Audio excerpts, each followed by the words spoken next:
बच्चों, नमस्कार। आज की हम इस क्लास में एक नया चैप्टर नंबर 15 रैखिक प्रोग्रामन, जिसको इंग्लिश में लीनियर प्रोग्रामिंग या शॉर्ट में हम एलएलपी भी बोलते हैं, स्टार्ट करने जा रहे हैं। अब देखो, एलएलपी की या हम कहेंगे कि रैखिक प्रोग्रामन की उत्पत्ति कैसे हुई। द्वितीय विश्व युद्ध के समय की बात है।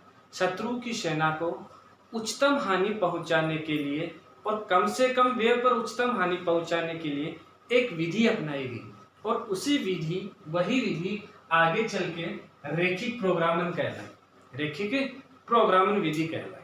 अब देखो, उस रैखिक प्रोग्रामन विधि कहलाती है, उससे हटके मैं आपसे दो बातें करना चाहता हूँ। दो बातों में ये है कि हमने पिछली जो कक्षाएं थी, उन पिछली कक्षाओं में हमने ये पढ़ा था कि यदि मेरे पास जैसे 100 रुपए हैं और 100 रुपए हैं, तो मैं क्या करता हूँ, उस 100 रुपए में से मैं कुछ कुर्सियां खरीदता हूँ और कुछ मेज खरीदता हूँ। ठीक है, तो कुछ मैं चेयर खरीदता हूँ, कुछ मेज खरीदता हूँ। तो यदि मैं कहूँ कि एक मेज के हमारे पास 5 रुपए हैं और एक हमारे पास जो चेयर है उसके मेरे पास 8 रुपए हैं, तो बताइए कि मैं उन 100 रुपए में से कितनी मेज और कितनी कुर्सियां खरीद सकूं। तो हम क्या करते थे, हम एक रैखिक समीकरण बनाते थे, और वह रैखिक समीकरण दो चर का रैखिक समीकरण होता था इस प्रकार से। जैसे यहां से मैंने कही कि 5x + 8y, ठीक है, वह इक्वल आ रहा था 100 की। तो हम इस प्रकार से एक दो चर वाली रैखिक समीकरण बनाते थे, तो ये कहलाती है रैखिक समीकरण।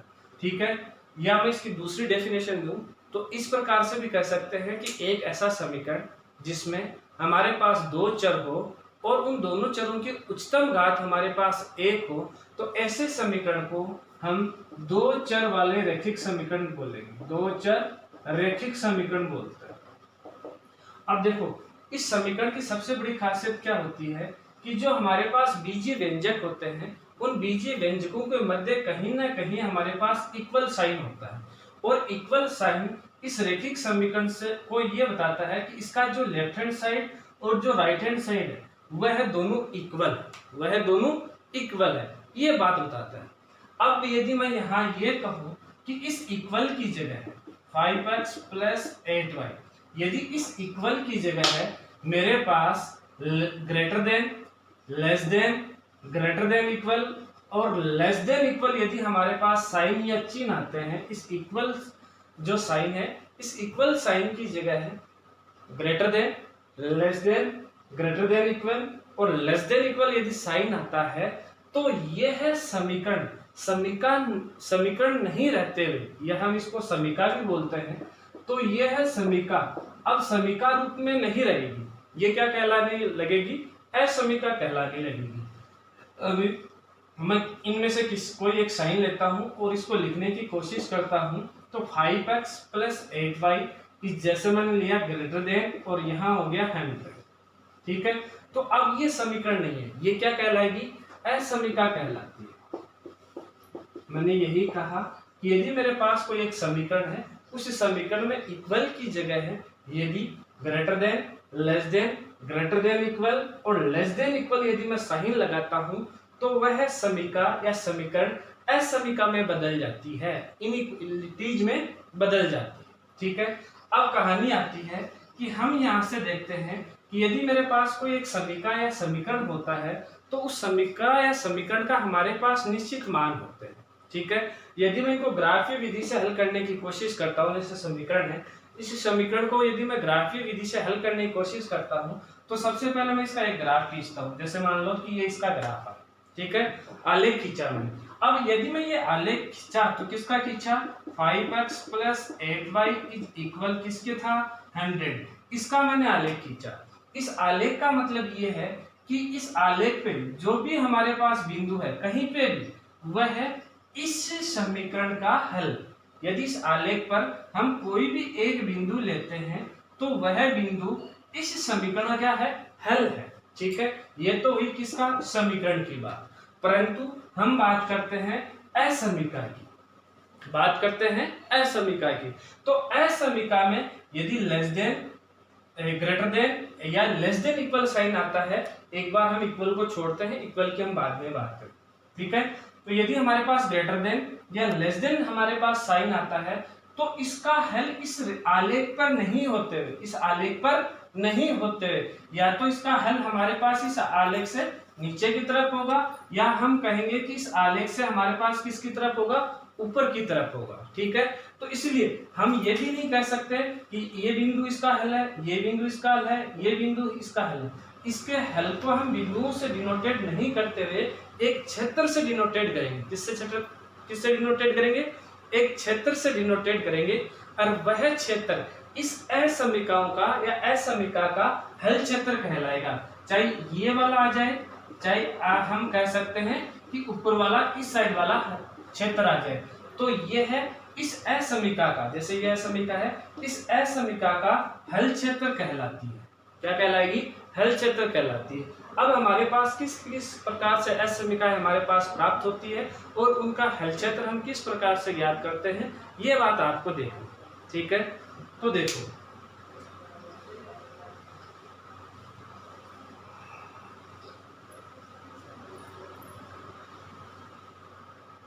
सबसे पहले कंडीशन हमारे पास है, हम कहेंगे कि जैसे मैं एक क्वेश्चन लेता हूं कि 2x + 3y is greater than equal 6। दूसरी हमारे पास है समीका है 2x + 3y is less than equal 6। तीसरी हमारे पास है समीका है x - y is greater than 0। चौथी हमारे पास है समीका है x - y is less than 0। पांचवी समीका है कि x या y - x is greater than 0। और छठी समीका है y - x is less than 0। तो हमारे पास बुक में केवल और केवल ये 6 समीकाओं के बारे में बताया गया है जिनसे हमें पूछना है। हाँ, ये यहाँ ग्रेटर देन या इक्वल दोनों साइडों के लिए हम इसका हल देखेंगे, यही लेस देन और लेस देन इक्वल दोनों के लिए हल क्षेत्र देखेंगे। अब कहानी आती है कि सबसे पहले मैं इसका हल क्षेत्र कैसे निकालूं। तो आपके लिए इस बच्चों सबसे पहली कंडीशन होती है कि जो असमीका है उस असमीका को आप समीका रूप में, मतलब इक्वेशन रूप में चेंज कीजिए। कैसे करेंगे कि 2x + 3y इक्वल हो चुका है 6। अब हम इसका आलेख खींचते हैं तो देखो हमारे पास हम एक टेबल बनाते हैं। अगर मैं यहाँ से टेबल बनाता हूँ तो यह होगी x और ये हो गया हमारे पास y। x का मान 0 तो y का मान 2, यदि y का मान 0 होता है तो x का मान मेरे पास आता है 3 आता है। ठीक है बच्चों, अब ये आ चुका है। अब कहानी है, जैसे मैं यहाँ कहूँ कि ये 1 है, ये 2 है, ये 3 है, ये 4 है और ये x है। ठीक है, ये हमारे पास y x है और यहाँ ये 1 है, ये 2 है, ये 3 है और ये 4 है। ठीक है, और ये मूल बिंदु है हमारे पास जी। अब बात आती है यहाँ से सबसे पहले इस पॉइंट को डिनोटेट करने की कि x का मान 0 और y का मान 2, तो ये आता है यहाँ। ठीक है, दूसरा पॉइंट x का मान 3 और y का मान 0, तो ये आता है यहाँ। इन दोनों बिंदुओं को मिलाने पर हमारे पास एक रेखा खींची जाती है। अब इस रेखा पे केवल और केवल किसका हल है? केवल इस समीका का हल है। हमारे पास क्या है कि 2x + 3y is greater than equal 6 है। इसका ये क्या है? एक असमीका है। और इस असमीका का मैंने पहले भी बताया है कि केवल और केवल क्या आएगा? हल क्षेत्र आएगा। हम ऐसे नहीं कहेंगे कि इस रेखा पे हल है या इस आलेख पे हमारे पास इस असमीका का हल है। इसका एक क्षेत्र आएगा, काफी लंबा क्षेत्र आएगा जिसको हम हल क्षेत्र कहते हैं। अब ये हल क्षेत्र कैसे निकालते हैं? तो इसके लिए देखो हमारे पास दो बातें। हल क्षेत्र ज्ञात करने का तरीके के लिए हमारे पास दो बातें हैं। हल क्षेत्र यदि हम ज्ञात करते हैं तो हल क्षेत्र ज्ञात करने के लिए हमारे पास दो बातें हैं। सब क्या बातें हैं? मैं लिखता हूं कि जब असमीका में x = 0 और y = 0 हो तो यदि कथन सत्य पाया जाता है तो असमीका का हल क्षेत्र मूल बिंदु की ओर होगा। किसकी ओर होगा? मूल बिंदु की ओर होगा। पहली कंडीशन क्या है? हल क्षेत्र कैसे निकालेंगे कि हमारे पास जो भी असमीका है इस असमीका में x का मान 0 रखेंगे और y का मान 0 रखेंगे।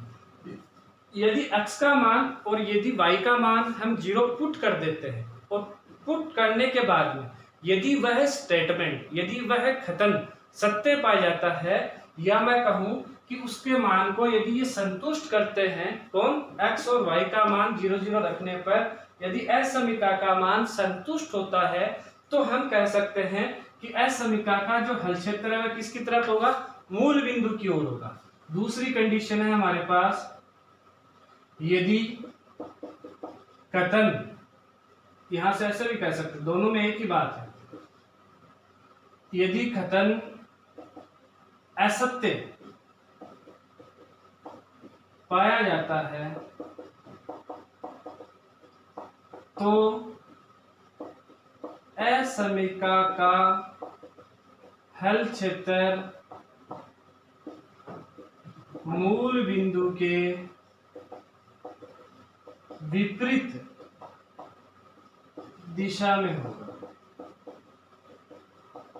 ठीक है, अब देखो पहली बात क्या थी, पहली बात ये थी कि जब असमीका में x और y, x बराबर 0 और y बराबर 0 हम पुट करते हैं, तो पहली कंडीशन ये थी यदि कथन सत्य पाया जाता है तो असमीका का हल क्षेत्र मूल बिंदु की ओर होगा। जैसे ये असमीका है, ठीक है, तो ये हमने समीका बनाई, इसका आलेख खींचा, तो अब इसका हल क्षेत्र किसकी तरफ होगा, मूल बिंदु। मूल बिंदु किधर है, इस रेखा से, इस आलेख से इसकी तरफ, इसका हल क्षेत्र इस तरफ होगा।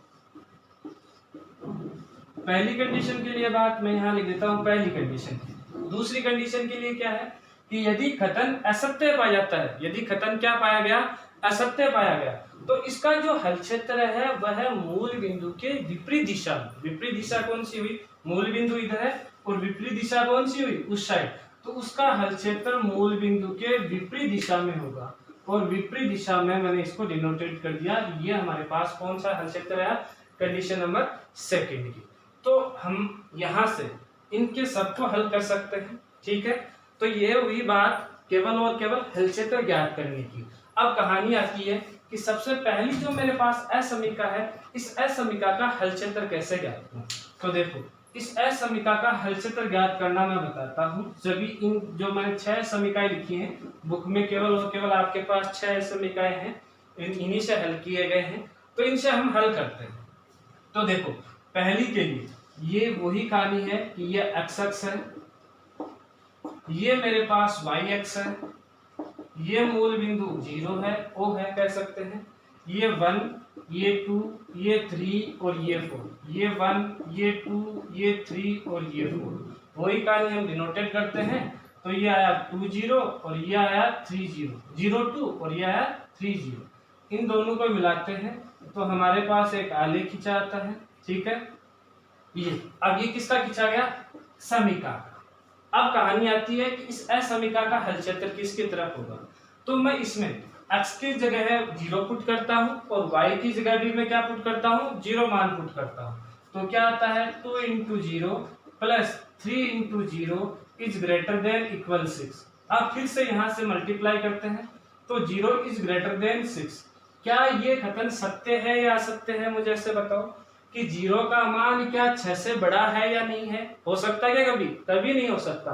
तो यदि कथन असत्य पाया गया, कथन कैसे पाया गया, असत्य, असत्य पाया गया है कथन, तो असत्य पाने पर बताओ हल क्षेत्र, असमीका का हल क्षेत्र किसकी तरफ होगा, मूल बिंदु के विपरीत दिशा में। और मूल बिंदु की विपरीत दिशा कौन सी है, ये साइड। तो हम कह सकते हैं कि इस असमीका का हल क्षेत्र इसकी तरफ होगा और ये अनंत की ओर जाएगा। किसकी ओर जाएगा, अनंत की ओर जाएगा। ठीक है, अब इसमें से हम इस ये जो हल क्षेत्र है, इसमें से यदि हम कोई भी एक बिंदु लेते हैं, कोई भी कहीं से भी यदि हम एक बिंदु लेते हैं, तो वह बिंदु इस असमीका का हल है। तो इसलिए हम ये नहीं कह सकते कि केवल एक पॉइंट ले, ये पूरे के पूरे इस जो क्षेत्र है, इस क्षेत्र में जितने भी बिंदु हैं, उन सभी बिंदुओं का इसका क्या है, हल है। ठीक है, तो ये तो बात हुई सबसे पहले हमारे पास इस असमीका का हल क्षेत्र ज्ञात करने की। अब हम बात करते हैं दूसरे वाले की। तो एक बार मैं इसको मिटाता हूं। दूसरे वाले में भी यही समीका बन रही है, तो हम यही पॉइंट लेते हैं और यही पॉइंट लेते हैं। तो हम आगे की तरफ बढ़ते हैं। ठीक है, तो हम इसका आलेख खींचते हैं और ये है एक्स एक्स और ये है मेरे पास वाई एक्स और ये है हमारे पास मूल बिंदु को 0 0 0 बिंदु 1 ये 2 ये 3 ये 4 ये 1 ये 2 ये 3 और ये 4 वही बिंदु डिनोटेट करते हैं। ये हो गया 0 2 ये हो गया 3 0। इन दोनों को मिलाने पर हमारे पास एक रेखा आलेख खींचते हैं। वो आलेख हमने यहाँ से खींच दिया। ठीक है, अब बात करते हैं कौन से की, दूसरे वाले, दूसरी एस समीका की। दूसरी एस समीका में हम क्या करेंगे, वही कहानी करते हैं जब एस समीका में x बराबर 0 और y बराबर 0 पुट करते हैं। तो देखो यहाँ से क्या बराबर 0 पुट करते हैं तो 2 into 0 plus 3 into 0 is less than equal क्या आया 6। यहां से देखें तो यहां से 0 यहां से 0 0 प्लस 0 क्या होगा 0 0 इज लेस देन 6। अब मुझे ऐसे बताओ कि क्या ये हलचल नहीं, क्या ये जो कथन है, स्टेटमेंट है, ये सत्य है या असत्य है।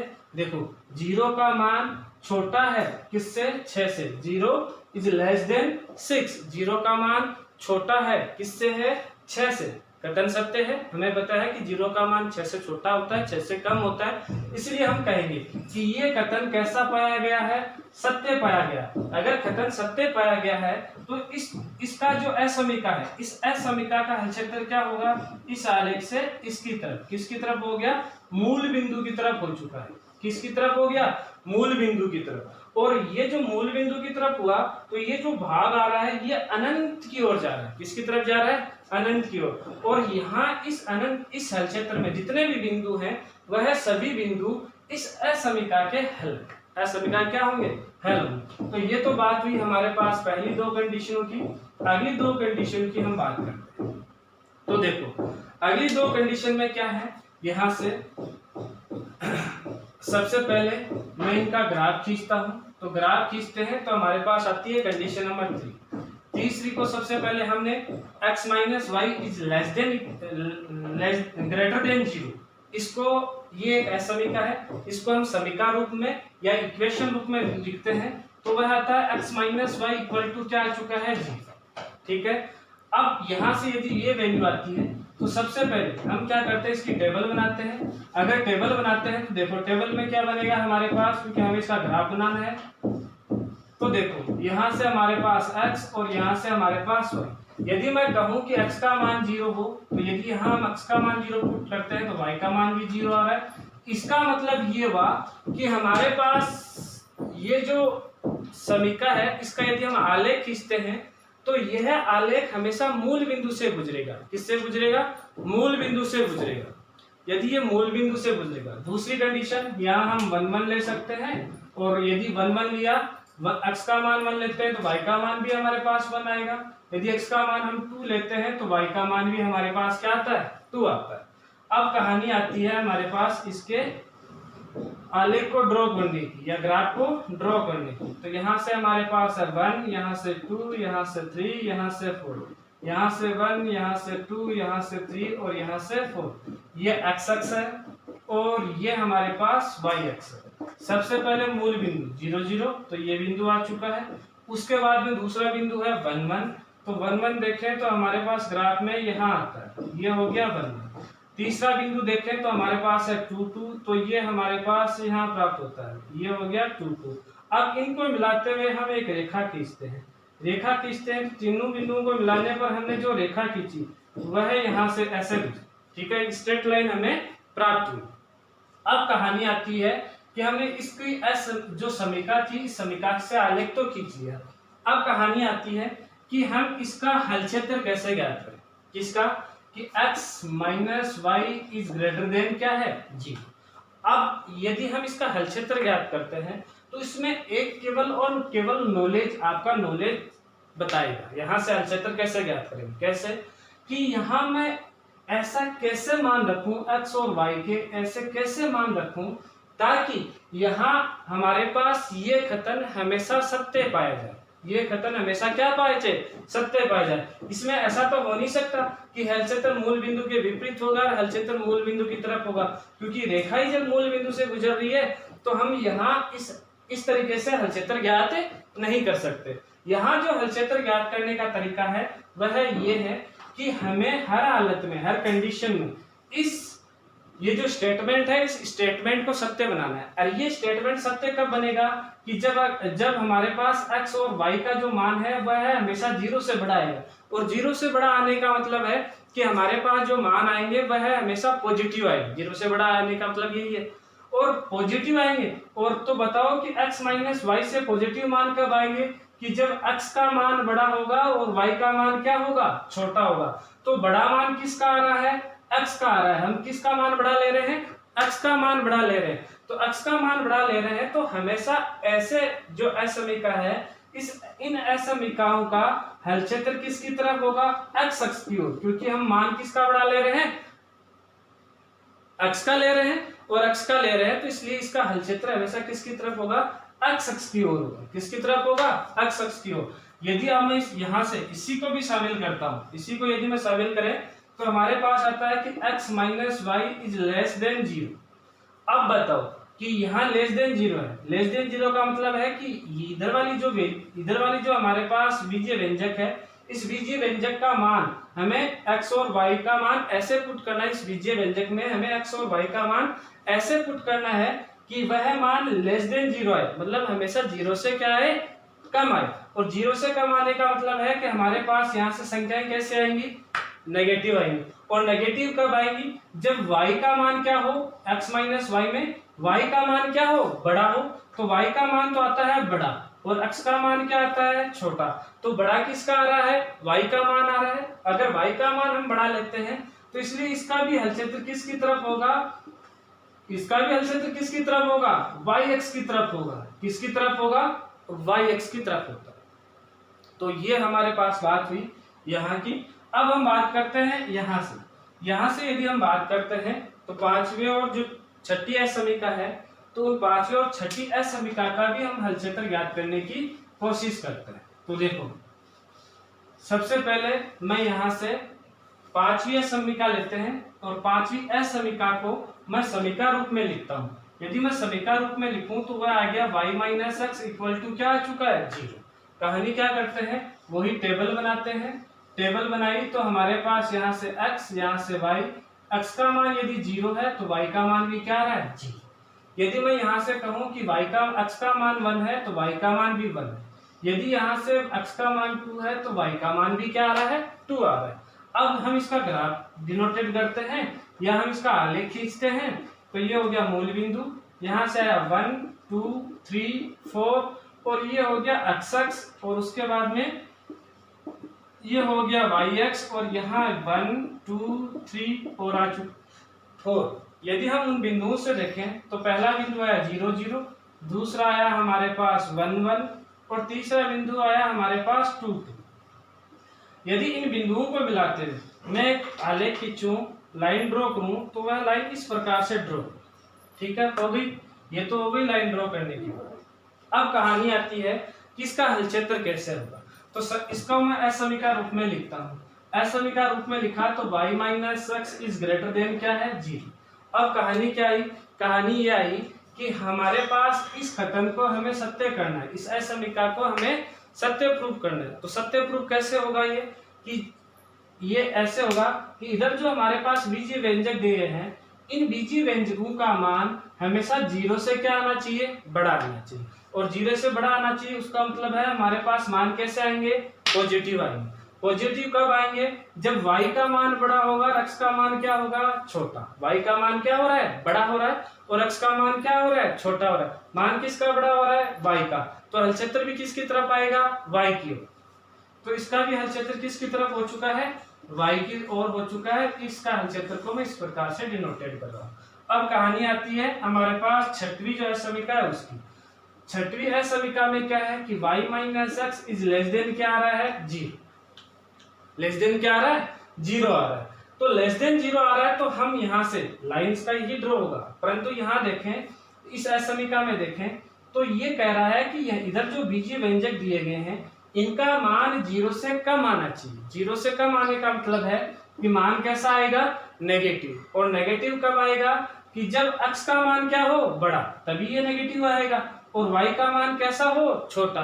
तो मान किसका बड़ा है, x का। x का मान है, तो ऐसी कंडीशन में y minus x is less than 0, ऐसी कंडीशन में इसका हल क्षेत्र किसकी तरफ हो जाएगा, x की ओर हो जाएगा। किसकी ओर हो जाएगा, x की ओर हो जाएगा। ठीक है बच्चों, तो ये तो थी इतनी सी बात। तो हमने यहाँ आज s समीकरणों का हल क्षेत्र ज्ञात करने का तरीका देखा कि यदि मेरे पास s समीकरण दी गई है तो उन s समीकरणों का मैं हल क्षेत्र किस प्रकार से ज्ञात करता हूँ। ठीक है, अब कहानी आती है जो मेन टॉपिक है, रैखिक प्रोग्रामन। हम उस रैखिक प्रोग्रामन में चलते हैं। रैखिक प्रोग्रामन में क्या है ये बात हम देखते हैं।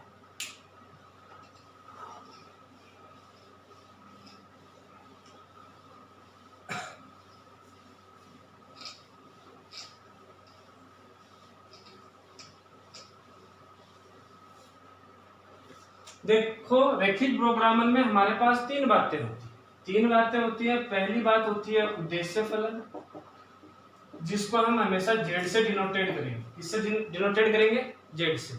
उद्देश्य फलन क्या है, उद्देश्य फलन ये है कि कोई भी यदि हम काम करते हैं या हम चीजें खरीद रहे हैं या बेच रहे हैं, जो भी हम कर रहे हैं उनमें हमारा उद्देश्य क्या है कि हमें अधिकतम लाभ कमाना है या हमें न्यूनतम व्यय करना है, खर्चा करना है। तो ये हमारे पास उद्देश्य है और इस उद्देश्य को मैं हमेशा किससे लिखूंगा, z से डिनोटेट करूंगा। दूसरी हमारे पास आती है व्यवरोध। व्यवरोध का अर्थ है कि जो हमारे पास हम काम करने जा रहे हैं उस काम का उद्देश्य तो हमें पहले से पता है कि मुझे न्यूनतम व्यय या अधिकतम लाभ कमाना है, परंतु व्यवरोध क्या है, व्यवरोध ये है कि जो आप काम कर रहे हैं उस काम करने में जो कंडीशन है, जो शर्तें हैं, वह उन शर्तों को हम कहेंगे व्यवरोध। तीसरी कहानी है इष्टतम की गणना। अब इष्टतम की गणना क्या होती है, इष्टतम की गणना ये है कि हमारे पास जो उद्देश्य फलन है और उसके बाद में जो व्यवरोध है, इन सभी व्यवरोधों को या जो व्यवरोध है इन सभी व्यवरोधों से हम क्या करेंगे, इन व्यवरोधों से हमारे पास जो ग्राफ ड्रॉ करते हैं उस ग्राफ ड्रॉ से या उस आलेख की सहायता से तो हम इसके इष्टतम मतलब कैलकुलेशन करते हैं, वहां हम उनकी गणना करते हैं, मान प्राप्त करते हैं। मान किसका प्राप्त करेंगे, उद्देश्य का मान प्राप्त करेंगे कि अधिकतम व्यय कितना आया, न्यूनतम व्यय कितना आया या अधिकतम लाभ हमें कितना प्राप्त हुआ, जब हमारे पास ऐसी कंडीशन दी गई है। तो ये हमारे पास तीन बातें। अब देखो हल कैसे करते हैं, तो देखो अब इनके हल से मैं आपको दो तीन बातें और बताता हूँ। ठीक है, कि यदि मेरे पास कोई व्यवरोध दे रखे हैं, उद्देश्य फलन दे रखे हैं, तो ऐसे क्वेश्चनों को मैं हल कैसे करता हूँ। तो देखो, एक मैं एग्जाम्पल की सहायता से आपको समझाने की कोशिश करता हूँ। ठीक है, एग्जाम्पल में देखें तो हमारे पास एक उद्देश्य फलन दे रखा है और उद्देश्य फलन में हमें क्या करना है। ठीक है, उद्देश्य फलन नहीं, पहले इसका हम हल क्षेत्र इसके व्यवरोधों की कंडीशन देखते हैं। तो यहाँ से हमारे पास व्यवरोध दे रखे हैं और व्यवरोध में यदि मैं देखूं तो मेरे पास यहाँ से व्यवरोध है कि 4x प्लस 5y, उसके बाद में है यहाँ से less than 30 less than equal 30। दूसरी कंडीशन है x plus y is less than 7 और उसके बाद में है हमारे पास x is greater than equal 0 और y is greater than equal 0। ठीक है, तो सबसे पहले मैं क्या करता हूँ, ये जो असमीका है इस असमीका का मैं आलेख ड्रॉ करता हूँ। तो इस असमीका को यदि मैं सबसे पहले समीका रूप में लिखता हूँ, समीका रूप में लिखा तो 4x plus 5y is less than equal क्या आ चुका है, 5y इक्वल क्या आ चुका है 30। यदि मैं इसकी टेबल बनाता हूँ तो टेबल में देखो हमारे पास क्या आता है, ये हो गया x, ये हो गया y। यदि x का मान 0 हो तो y का मान आता है 6 और यदि y का मान 0 हो तो x का मान आता है हमारे पास 15/2। ठीक है, पहली कंडीशन। अब इसका हम डायग्राम को ड्रॉ करते हैं। तो डायग्राम को ड्रॉ करते हैं तो देखो क्या होगा कि ये हो गया 0, ये 1, ये 2, ये 3, ये 4, ये 5, ये 6, ये 7, या थोड़ा सा इधर बनाते हैं, थोड़ा बड़ा आ रहा है। तो यदि हम देखें तो यहाँ से हमारे पास आएगा ये 1, ये 2, ये 3, ये 4, ये 5, ये 6, ये 7 और ये 8 और ये 9 और ये 10। उसके बाद में इधर 1, 2, 3, 4, 5, 6, 7, 8, 9, 10 और ये हो गया वाई एक्स और वह है हमारे पास एक्स एक्स। ठीक है, ये मूल बिंदु। अब कंडीशन है इसमें x का मान 0, y का मान 6। कौन सा पॉइंट है? y x पर है और ये पॉइंट। दूसरा है x का मान 15/2। 15/2 का मतलब है 7.5। 7.5 का मतलब है 7 और 8 के मध्य। ये आ गया पॉइंट और यहाँ हम पॉइंट बना देते हैं। इन दोनों पॉइंट को मिलाते हुए हम क्या खींचते हैं? एक रेखा खींचते हैं। तो वह रेखा हमारे पास इस प्रकार से प्राप्त है। ठीक है, ये हो चुकी है। अब दूसरी बात करते हैं। हमारे पास दूसरी जो असमीका है वह क्या है? उस असमीका को हम समीका रूप में लिखते हैं। तो आया x + y = आ चुका है 7। हम इसकी टेबल बनाते हैं। तो टेबल बनाते हैं तो हमारे पास आता है x और y। x का मान 0 तो y का मान 7, y का मान 0 तो x का मान 7। तो ये पॉइंट आया, एक तो आया यहाँ, एक पॉइंट आया हमारे पास यहाँ। इन दोनों को मिलाते हुए हम एक रेखा खींचते हैं। तो वह रेखा इस प्रकार से प्राप्त होती है। इस रेखा खींचने से पहले मैं एक बात और जरूर कर लेता हूँ। ठीक है, वह बात क्या है कि हमने सबसे पहले इस असमीका का हमने आलेख तो ड्रॉ कर दिया, परंतु इसका हल क्षेत्र अभी भी हमने ज्ञात नहीं किया। तो इसके आलेख से पहले इसका हल क्षेत्र देख लेते हैं। अब देखो असमीका क्या थी कि 4x + 5y > 30। यदि मैं x की जगह 0 और y की जगह यदि 0 वैल्यू पुट करता हूं तो 0 0 हो गया और <= 30।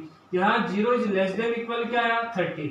तो बताओ कि क्या ये कथन सत्य है या असत्य है? हमारे पास मैं देख रहा हूं कि 0 का मान क्या 30 से छोटा है?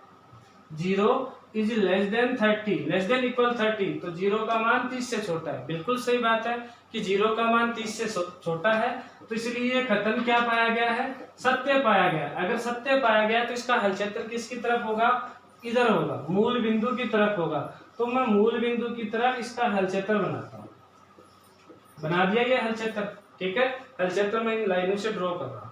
अब उसके बाद में हम बात करते हैं दूसरे क्वेश्चन की। दूसरी असमीका की।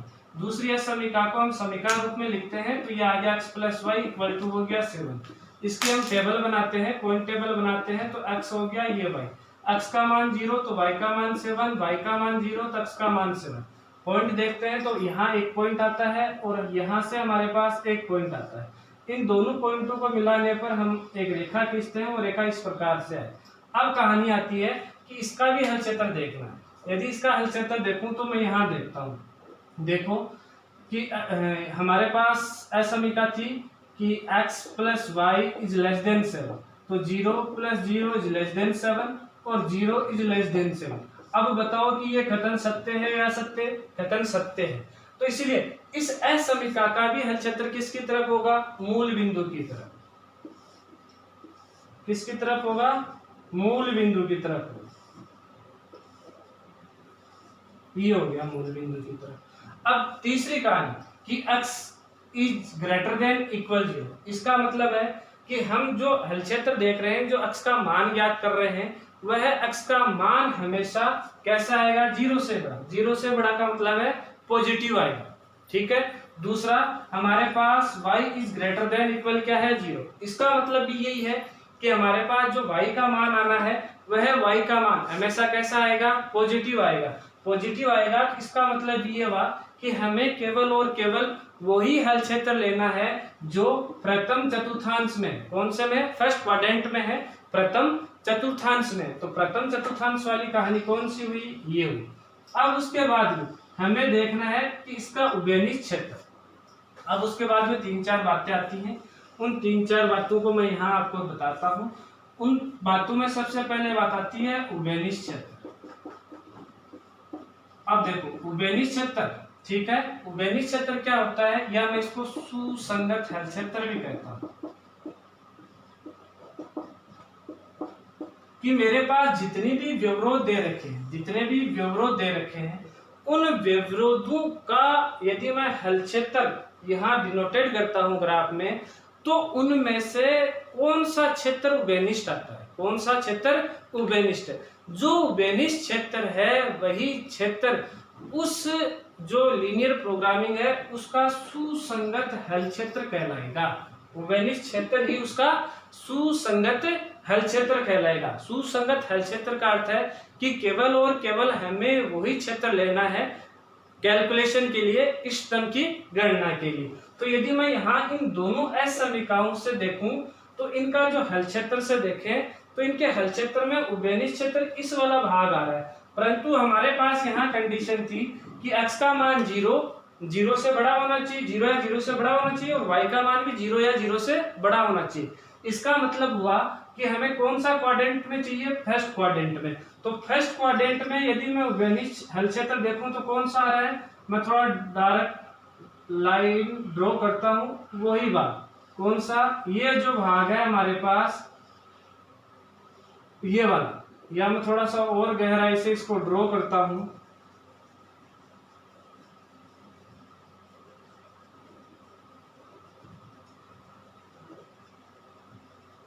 ये जो भाग आपको नजर आ रहा है ये है इस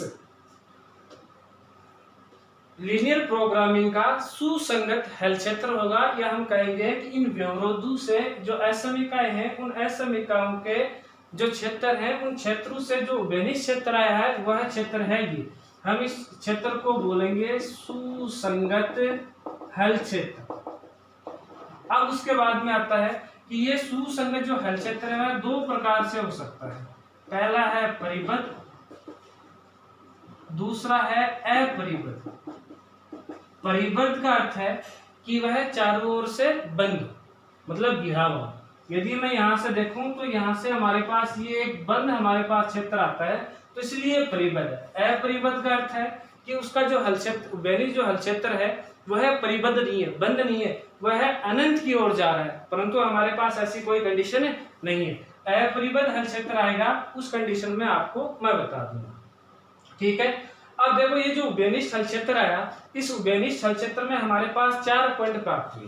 पहला मूल बिंदु, दूसरा हमारे पास ये बिंदु प्राप्त हुआ जिसको हम 70 से डिनोटेड कर रहे हैं, एक बिंदु हमारे पास ये प्राप्त हुआ जो इस बिंदु के निर्देशांक है 06, एक बिंदु हमारे पास ये प्राप्त हुआ, इसको मैं बिंदु ए से, इसको मैं बिंदु बी से, और इसको मैं बिंदु सी से डिनोटेड कर रहा हूँ। ये बिंदु बी हो गया, ठीक है। ये कौन सा बिंदु हुआ, बिंदु बी, ये बिंदु ए, ये बिंदु बी और ये बिंदु सी, और ये मूल बिंदु ओ।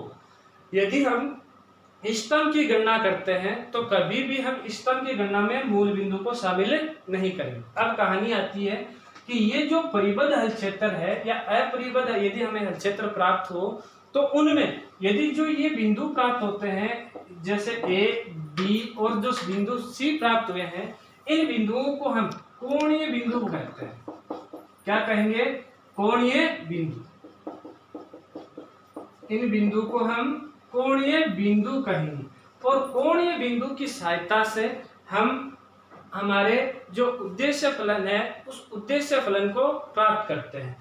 तो ये तो हो गया उभयनिष्ठ हल क्षेत्र की बात। उसके बाद में बात की हमने कोणीय बिंदु की, ठीक है। उसके बाद में हम बात करते हैं इष्टतम की गणना की। अब देखो इष्टतम की गणना में क्या आएगा, इष्टतम की गणना। इष्टतम की गणना का अर्थ है कि हम उसका अधिकतम या जो भी न्यूनतम मान है वह प्राप्त करें। तो इष्टतम की गणना के लिए हम क्या करेंगे, यहाँ से गणना के लिए हम यहाँ से एक टेबल बनाएंगे, और टेबल में क्या होगा हमारे पास, एक साइड तो हम लिखेंगे कोणीय बिंदु और दूसरी साइड हम लिखेंगे यहाँ से उद्देश्य फलन, ठीक है। कोणीय बिंदु में जो भी हमारे पास, यदि ये मेरे पास क्षेत्र है तो इनमें जो बिंदु है उनको लिखता हूं। जैसे बिंदु ए के निर्देशांक है हमारे पास 70, बिंदु बी और बी के निर्देशांक है यदि मैं यहाँ से लिखूं 06, और बिंदु सी जिसके हमने निर्देशांक अभी ज्ञात नहीं किए, ठीक है। यदि हम ग्राफ में बनाते हैं तो ग्राफ में तो हमारे पास ये बिंदु प्राप्त हो जाएगा। यदि हम ग्राफ में नहीं बनाते हैं, कॉपी में ही बनाते हैं ऐसे जैसे मैंने अभी बनाया है, तो उस कंडीशन में ये दो रेखाएं प्रतिच्छेद कर रही हैं, तो इनका ये प्रतिच्छेदन बिंदु है। प्रतिच्छेदन बिंदु कैसे करेंगे कि दो रेखाओं को हल करते हैं, ठीक है। तो ये ज्ञात हो जाएगा। अब कहानी आती है कि ये जो बिंदु प्राप्त हुए तो उद्देश्य बने, जैसे मैं मान लेता हूं कि z बराबर मेरे पास है कि 4x + 5y, तो हम क्या कहेंगे कि z बराबर यहाँ लिख देंगे कि 4x प्लस क्या लिखा 5y लिखा। अब जैसे हमारे पास एक जो कोणीय बिंदु है यहाँ से इनका मान रखते हैं, तो सबसे पहले x का मान हमारे पास कितना आया 7 और y का मान है यहाँ से 0, तो इन दोनों का यहाँ मान रखते हैं। तो 4 इंटू आ गया 7 प्लस 5 इंटू आ गया 0, इसका मान कैलकुलेट करते हैं तो 28 आता है। ऐसे ही यहाँ मान रख सकते हैं कि 4 इंटू 0 प्लस 5 इंटू हमारे पास आ गया 6 और यहाँ से कैलकुलेशन करते हैं तो 30 आता है। ऐसे ही हम यहाँ जो हमारे पास बिंदु के निर्देशांक आएंगे उनका भी मान पुट करते हैं, हम उनको क्या करेंगे कैलकुलेट करेंगे तो हमारे पास यहाँ से मान प्राप्त होता है और उन मानों में से हम देखेंगे कि जो हमारे पास उद्देश्य था उस उद्देश्य में हमारे पास जो पूछा गया था, जो भी न्यूनतम या अधिकतम मान पूछा आता है वह हम यहाँ से ज्ञात कर लेंगे कि कौन सा मान न्यूनतम आया है, कौन सा मान अधिकतम आया है और कौन से बिंदु पर आया है। तो ये हम ज्ञात कर सकते हैं, ये हम रैखिक प्रोग्राम में जो प्रॉब्लम है, समस्याएं हैं, उनको हल कर सकते हैं और इस प्रकार से हम इनको बता सकते हैं। आज की क्लास थोड़ी सी बड़ी भी हो गई है, ठीक है बच्चों। तो अगली क्लास में हम इनके क्वेश्चन को हल करेंगे। आज मैंने केवल इसका इंट्रोडक्शन भाग बताया है, कैसे हम इनको हल करते हैं। अगली क्लासेज में हम जो हमारे पास एक्सरसाइज है 15.1 उसको हल करेंगे।